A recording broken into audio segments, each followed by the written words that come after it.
Oil की prices बढ़ के तकरीबन 458 रुपीज़ पर लीटर हो गई है। डीजल में उससे भी ज़्यादा इजाफा हुआ है। इससे हमारी इकोनॉमी को क्या इम्पैक्ट होता है, इससे हमें क्या इम्पैक्ट होता है as an end consumer plus as an investor. आज इसके ऊपर एक छोटी सी स्निपेट बनाने की कोशिश करूंगी। आपको बताऊंगी कि इससे क्या असरात होते हैं। हिस्टोरिकल डेटा की बेसिस पे आपसे थोड़ी सी इन्फॉर्मेशन शेयर करना चाहूंगी ताकि आप जो भी डिसीजन लें वो एक इन्फॉर्म डिसीजन हो। राइट, ये पहली दफ़ा नहीं है कि ऑयल की प्राइसेस इंटरनेशनली इतनी बढ़ी हैं। ये 1980 में भी हुआ था जब ईरान इराक वॉर हुई थी। ये 1990 में भी हुआ था जब इराक कुवैत वॉर हुई थी। ये अभी रिसेंटली 2022 में भी हुआ था जब रशिया यूक्रेन की वॉर जोरों शोर से स्टार्ट हुई थी।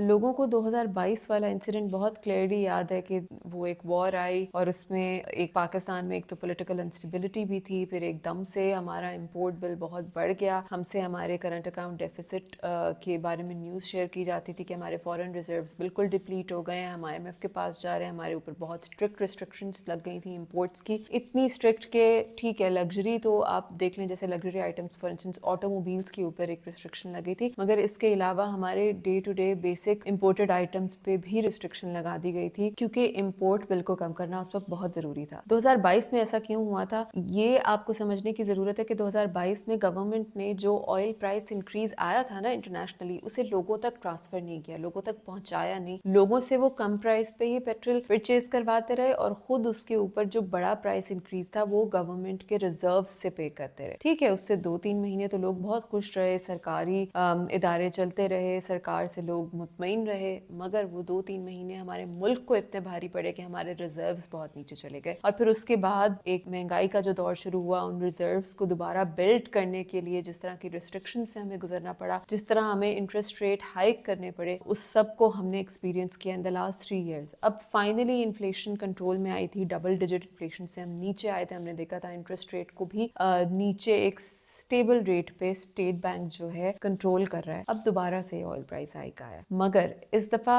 The situation is different. इस दफा पाकिस्तानी गवर्नमेंट ने ये लोगों तक पहुंचा दिया है। So now your consumer prices so have been increased when it comes to oil relatively in an equal manner compare to the global increase. ऐसा नहीं है कि सरकार अब अपनी जेब से वो एक्स्ट्रा अमाउंट पे कर रहा है ताकि लोग 1 महीना या 2 महीना तो खुश रहें, मगर आने वाले महीनों में उन्हें सख्त इन्फ्लेशन का सामना करना पड़े। जब ऐसा नहीं हुआ इस दफा और वो प्राइसेस हम तक पहुंच गई हैं, तो ऑफ कोर्स इससे हमारी इकोनॉमी डैम्पन तो होगी, नीचे तो जाएगी। हम जो एक स्टेबिलिटी के रूट पर थे, शायद से एक छोटा सा कह लें धचका तो नहीं, I won't say it's a shock, but एक छोटा सा एक पिट स्टॉप मिल गया है क्योंकि हमें एक तरह से फ्रेट कॉस्ट्स पड़ेंगी, ट्रांसपोर्टेशन कॉस्ट्स पड़ेंगी, हमारी ऑयल सेक्टर से रिलेटेड जितने भी इंपोर्ट रिलेटेड हमारी जो भी मैन्युफैक्चरिंग हो रही है, उस सब को एक आप कह लें कि एक डाउन टाइम फेस करना पड़ेगा। मगर क्योंकि हम डायरेक्टली अपने रिजर्व्स डिप्लीट नहीं कर रहे, हम डायरेक्टली अपने मैक्रो इकोनॉमिक वेरिएबल्स को कंट्रोल कर रहे हैं, तो होपफुली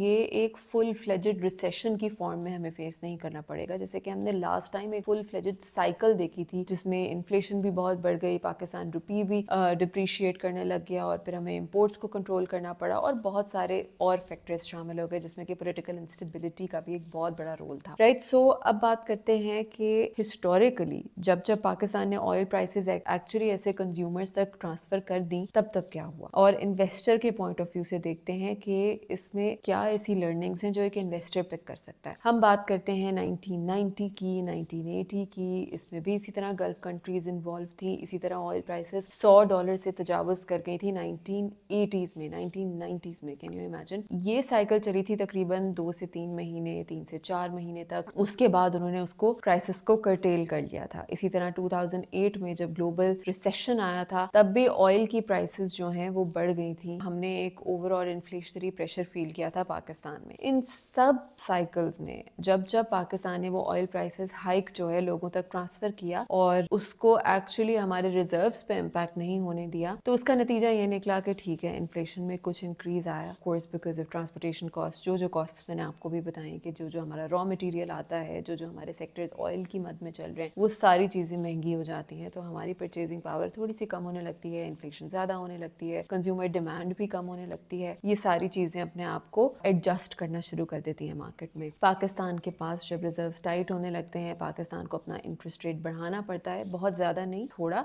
बिकॉज बिकॉज इस टाइम अराउंड पाकिस्तान अपना रिजर्व कंट्रोल करके चल रहा है, तो होपफुली इंटरेस्ट रेट को, मॉनेटरी पॉलिसी को इतना चेंज करने की ज़रूरत नहीं पड़ती। मगर इवेंचुअली कहीं ना कहीं ये शॉक हमारी कंज्यूमर डिमांड और सप्लाई दोनों को इफेक्ट करता है। तो ये इन्फ्लेशन जो इस दफ़ा आप फोर्सी कर सकते हैं, it's not just going to be because of the supply side issues, ये डिमांड साइड इशूज़ भी होंगे। ठीक है, अब जब ये सारे फैक्टर्स आप ले लें और आप हिस्टोरिकल डेटा निकाल के देखें, एज एन इन्वेस्टर आप क्या देखते हैं मार्केट में होते हुए? ये वही वाली लूप चलती है, पाकिस्तान फिर IMF के पास जाता है, IMF फिर स्ट्रिक्ट पॉलिसीज लेके आता है, वो कहता है कि नहीं, तुम्हें अब किसी भी कीमत पे अपना रेवेन्यू बढ़ाना है, उसके लिए you need an efficient energy policy, you need higher revenue from taxation, आपको अपनी कॉस्ट को कंट्रोल करना पड़ेगा, अपने ऑपरेशंस को एफिशिएंट करना पड़ेगा, उसके लिए आपको कॉस्ट कटिंग करनी पड़ेगी, ऑस्टेरिटी मेजर्स करनी पड़ेंगी, हो सकता है आपको अपनी डेवलपमेंट स्पेंडिंग भी कट करनी पड़े। इन सब के साथ, इन सब चीज़ों के बावजूद हम अगर हिस्टोरिकल डेटा निकाल के देखें तो PSX जो है वो हमेशा फॉरवर्ड लुकिंग मार्केट की तरह, as it is a forward looking market के सिग्नल्स को बड़ा क्लोजली असेस कर रहा होता है। और जब जब इस तरह की सिचुएशन आई है जिसमें globally oil price shocks Pakistan में आए हैं, एक्सेप्ट फॉर 2022, जिसका रीजन मैंने आपको बताया कि क्यों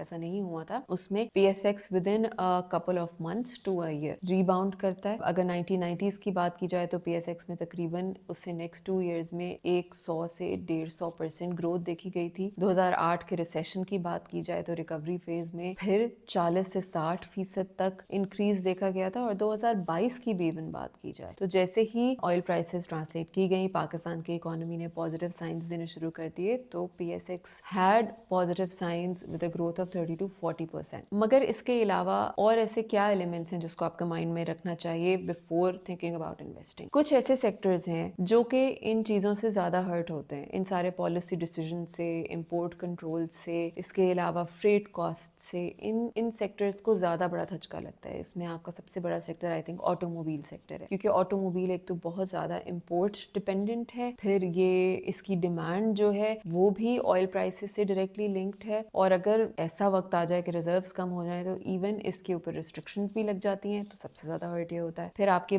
बेसिक बाकी के ऐसे सेक्टर्स हैं जो इकोनॉमिक एक्टिविटी से लिंक्ड होते हैं, जैसे कि सीमेंट है, जैसे कि आपके और बहुत से ऐसे सेक्टर्स हैं, FMCG सेक्टर है जो कि डायरेक्टली आपका लिंक्ड है in terms of the economic activity that's going on and the purchasing power that people have. So अगर आपकी इन्फ्लेशन बढ़ती है, इवन डबल डिजिट को नहीं भी टच करती है, अभी अगर 6 से 7% है, 9 से 10% तक भी पहुंचती है, तो भी लोगों की जो है परचेजिंग पावर कम होती है, जिससे FMCG पे डायरेक्ट इम्पैक्ट आता है। राइट, FMCG से मेरी मुराद है फास्ट मूविंग कंज्यूमर गुड्स। कुछ सेक्टर्स को इससे फायदा भी होता है, ऑयल एंड गैस को इससे फायदा होता है, आपके बैंक्स को इससे फायदा होता है। जब इंटरेस्ट रेट बढ़ते हैं तो ऑटोमेटिकली बैंक्स का रेवेन्यू भी बढ़ने लगता है। शॉर्ट टर्म में जब आपके इंटरेस्ट रेट बढ़ने की तवक्को है, जब मार्केट जो है अनस्टेबल चल रही है PSX में, उन हालात में मनी मार्केट आपको सबसे सेफ और सबसे ज्यादा रिटर्न्स दे रहा हो। मनी मार्केट एक सेफ जगह बन जाती है उन इन्वेस्टर्स के लिए जिनको समझ नहीं आ रहा कि स्टॉक मार्केट इतनी वॉलेटाइल है, तो वो मनी मार्केट में इन्वेस्ट करना शुरू कर देते हैं। आपका इंटरेस्ट रेट स्टेट बैंक थोड़ा सा बढ़ाता है ताकि मार्केट में जो पैसे की सर्कुलेशन है उसको कंट्रोल कर सके, और जब ऐसा होता है तो मनी मार्केट के रिटर्न्स भी बढ़ जाते हैं। So for the time period जब एक अनसर्टन माहौल है, जब प्राइसेस इंक्रीज हो रही हैं, उसमें money market is actually a pretty good Avenue for investment. और इसकी बात मैंने पहले बहुत सी वीडियोस में की है कि आप मनी मार्केट में इन्वेस्ट कर सकते हैं for low risk earnings, right. मगर लॉन्ग टर्म में ऑफ कोर्स रिटर्न्स हमेशा PSX के ज्यादा होते हैं। जब PSX रीबाउंड करता है तो वो जो 30-40 इवन 100% के करीब आपको देता है ना, वो कभी भी मनी मार्केट नहीं दे सकता। और उसमें इवेंचुअली इंटरेस्ट रेट जैसे पहले 6-7-8% से बढ़ा के 22% कर दिया गया था 2022 के दिनों में, जब इतनी ज्यादा रिस्ट्रिक्शंस लग गई थी, वो अब कम हो चुका है, राइट। सो मे बी हो सकता है कि वो 1 से 2 से 3% बढ़ा दिया जाए, मगर वो कभी भी PSX के रिटर्न्स को मैच नहीं करेगा, जो कि एक लॉन्गर टर्म के होराइजन में आएंगे। तो ये कुछ बातें थी जो मैं आपसे शेयर करना चाह रही थी बेस्ड ऑन माई अंडरस्टैंडिंग। इसके ऊपर डिटेल वीडियो भी मैं बनाना चाहती हूँ, बट ऑफ कोर्स बिकॉज ये क्विक अपडेट थी, मैंने सोचा कि मैं जल्दी से इसे बनाऊँ और आपसे शेयर करूँ। And I hope this was useful and please do share it if you think that it has value. Take care ji and happy investing. अल्लाह हाफ़िज़।